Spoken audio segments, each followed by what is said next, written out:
Class 10 chapter number 2 control and coordination. आज हम बच्चों को इस लेक्चर में, इस क्लास में जोश और जुनून के साथ बच्चों को पढ़ाने वाले हैं, एक्सप्लेन करने वाले हैं, मिड ब्रेन के बारे में पढ़ाने वाले हैं। उसके बाद हम बच्चों को थैलेमस के बारे में पढ़ाने वाले हैं। तो ये एक चला रहा है फास्ट बैच के तहत। अगर किसी बच्चे को व्हाट्सएप ग्रुप में नंबर देके आप लोग ज्वाइन कर सकते हो। तो क्लास 2 से लेकर क्लास 10 तक नोट मिलते हैं। तो अगर किसी बच्चे को ऑफलाइन नोट चाहिए, उस बच्चे को 200 या 300 में मिल जाएगा। जोश और जुनून के साथ बच्चों को इस लेक्चर में, इस क्लास में हम बच्चों को मिड ब्रेन के बारे में पढ़ाने वाले हैं। उसके बाद हम बच्चों को थैलेमस के बारे में पढ़ाने वाले हैं। पिछले जितने भी क्लास मैंने पढ़े हैं अबाउट ब्रेन के बारे में, वो जाके आपको देखने हैं और फिर आप इस क्लास में, इस लेक्चर पे आ सकते हो। मैंने बच्चों को ये भी पढ़ाया, ब्रेन जो है, ब्रेन को डिवाइड किया गया है 3 पार्टों में, 3 हिस्सों में। पहला हमने पढ़ा है फोर ब्रेन। इस लेक्चर में, इस क्लास में बच्चों को मिड ब्रेन के बारे में पढ़ाने वाले हैं, एक्सप्लेन करने वाले हैं। मिड ब्रेन जो है, मिड ब्रेन हमारे ब्रेन का एक स्मॉलेस्ट पार्ट होता है, एक छोटा मोटा हिस्सा होता है। Mid brain connects fore brain and hind brain.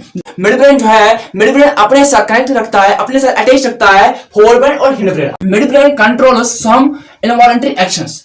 Mid brain हमारे बारे में कुछ ऐसे इनवॉलंटरी एक्शंस होते हैं, इनको कंट्रोल करना, इनको रोकना, ये किसका काम है? ये मिड ब्रेन का काम है। मिड ब्रेन हमारा ब्रेन का एक स्मॉलेस्ट पार्ट होता है, एक छोटा मोटा हिस्सा होता है। मिड ब्रेन अपने साथ कनेक्ट रखता है, अपने साथ अटैच रखता है फोर ब्रेन और हिंड ब्रेन। मिड ब्रेन का काम है कंट्रोल करना, रोकना। हमारे बारे में कुछ ऐसे इनवॉलंटरी एक्शंस होते हैं, इनको कंट्रोल करना, इनको रोकना, ये किसका काम है? ये मिड ब्रेन का काम है।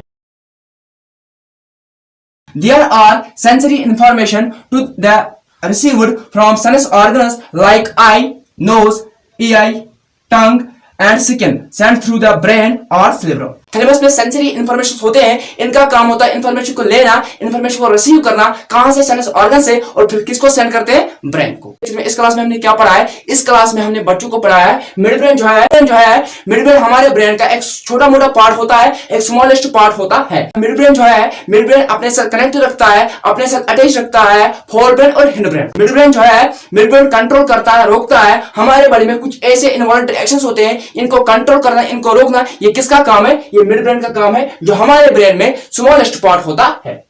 उसके बाद हमने बच्चों को थैलेमस के बारे में पढ़ा है। देखो थैलेमस जो है, थैलेमस में सेंसरी इंफॉर्मेशन होते हैं, इनका काम होता है इंफॉर्मेशन को रिसीव करना, इंफॉर्मेशन को लेना, कहां से? सेंस ऑर्गन से, फिर किसको सेंड करते हैं? फिर सेंड करते हैं ब्रेन को। जो लोग हैं ये डिमोटिवेट करते हैं, अपनी पर्सनल एक्सपीरियंस से कहता हूं, उन बच्चों को जो आपको डिमोटिवेट करते हैं, जो आपको गालियां देते हैं, जो आपको क्रिटिसाइज करते हैं, जो पेड़ पीछे आपको बुराई करते हैं, इनको छोड़ना है, इनको इग्नोर करना है, इनको अपनी लाइफ में नहीं लाना है जब तक आप कामयाब ना हो। अगर आपने मार्क्स के बेस पे, किसी रिश्तेदार के बेस पे, किसी घर वालों के बेस पे मेडिकल या आर्ट्स या कॉमर्स सब्जेक्ट लिया है, तो फिर आप लास्ट में पछताओगे। तो ये 2 साल जो है, ये बहुत बड़े क्रूशियस होते हैं, ये 2 साल क्रूशियस होते हैं। अगर आपने किसी भी बेस पे, किसी भी कहने पे अगर आपने कोई भी स्ट्रीम लिया ना, तो आप पछताओगे लाइफ में। ऐसा नहीं करना है। जिस फील्ड में आपको इंटरेस्ट है, जो सब्जेक्ट आपको अच्छा लगता है, जो सब्जेक्ट आपको अच्छी समझ आती है, वही सब्जेक्ट लो और उसी फील्ड में आगे बढ़ो। ये बात आपको याद रखना है। जो लोग आपको डिमोटिवेट करते हैं, अपने पर्सनल एक्सपीरियंस की वजह से मैं कहता हूं कि जो आपको डिमोटिवेट करते हैं, इनको छोड़ दो, इनको इग्नोर कर दो,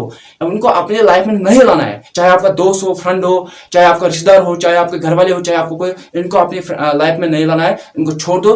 तो इसीलिए मैं बच्चों को इतना कहता हूं, जो आपको डिमोटिवेट करते हैं इनको छोड़ दो यार, इनको लीव कर दो, इनको इग्नोर कर दो, इनको अपनी जिंदगी में लाना नहीं है। और बस मस्त रहो, मेहनत करते रहो, और आपकी एक सपोर्ट की वजह से, एक सब्सक्राइब की वजह से हम आगे बढ़ेंगे। आप सपोर्ट करोगे, मुझे आप सभी को पूरा भरोसा है कि आप लोग सब्सक्राइब करोगे, आप लोग शेयर करोगे, एंड आप लोग लाइक करोगे। Class 10 chapter number 2 control and coordination जो है, ये चैप्टर मैंने पूरा डीप पढ़ाया है और इसमें हर टॉपिक, हर कॉन्सेप्ट पूरा इलैबोरेट किया है, पूरा एक्सप्लेन किया है। हर टॉपिक मैंने अच्छे से पढ़ाया है। और ये चैप्टर जो है, चैप्टर नंबर 2 जो है, ये चैप्टर मैंने पूरा डीप पढ़ाया है। चैप्टर नंबर 2 जो है कंट्रोल एंड कोऑर्डिनेशन, इसके 2 टॉपिक बचे हैं।